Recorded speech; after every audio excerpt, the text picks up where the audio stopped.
America समेत कई पश्चिमी देशों की ओर से लगाए गए आर्थिक प्रतिबंध के बावजूद रूस का साथ भारत ने नहीं छोड़ा।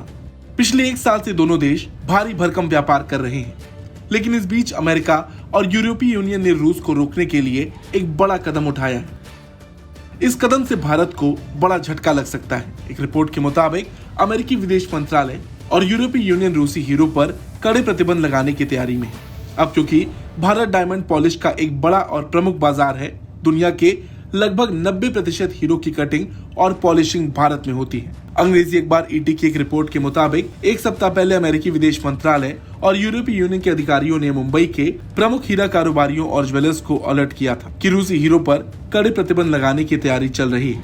वर्तमान में बिना पॉलिश किए हुए हीरो को गुजरात भेजा जाता है। यहाँ उन हीरो की क्लैरिटी, कैरेट, कलर और कट देखी जाती है। इसके बाद देश की हीरा कंपनियां इसे अमेरिका और अन्य G7 देशों को सप्लाई करती हैं। वहीं अगर अमेरिका और यूरोपीय यूनियन रूसी हीरो पर प्रतिबंध लगाते हैं तो भारत के हीरा व्यापारी उन हीरो को G7 देशों में नहीं बेच पाएंगे जो रूस के होंगे। पिछले कुछ सालों से हीरा कंपनियां अमेरिकी खनन कंपनी DBS पर निर्भरता कम करने के लिए रूसी खनन कंपनियों से कच्चा माल खरीद रही थी। चूंकि रूस पर आर्थिक प्रतिबंध लगा है, वैसे में हीरा कंपनियां दुबई के जरिए रूसी हीरो को खरीदती हैं, क्योंकि यहाँ भुगतान प्रतिबंधित डॉलर की बजाय दिरहम में ही करना होता है। लेकिन रूस यूक्रेन में जारी युद्ध के कारण अब अमेरिका और यूरोपीय यूनियन जल्द ही रूसी हीरो पर प्रतिबंध लगा सकते हैं।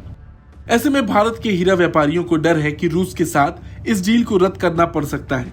एक डर यह भी है कि इस प्रतिबंध के बाद G7 देशों की बाजारों में उनकी बिक्री प्रभावित हो सकती है। वहीं सबसे ज्यादा रत्न और आभूषण निर्यात की बात की जाए तो gem and jewellery analytical report के मुताबिक स्विट्जरलैंड के बाद अमेरिका को भारत ने सबसे ज्यादा रत्न और आभूषण निर्यात किया है। साल 2019 से 21 के दौरान भारत ने कुल आयात का 13% से ज्यादा निर्यात स्विट्जरलैंड को और 10% से ज्यादा निर्यात अमेरिका को किया है।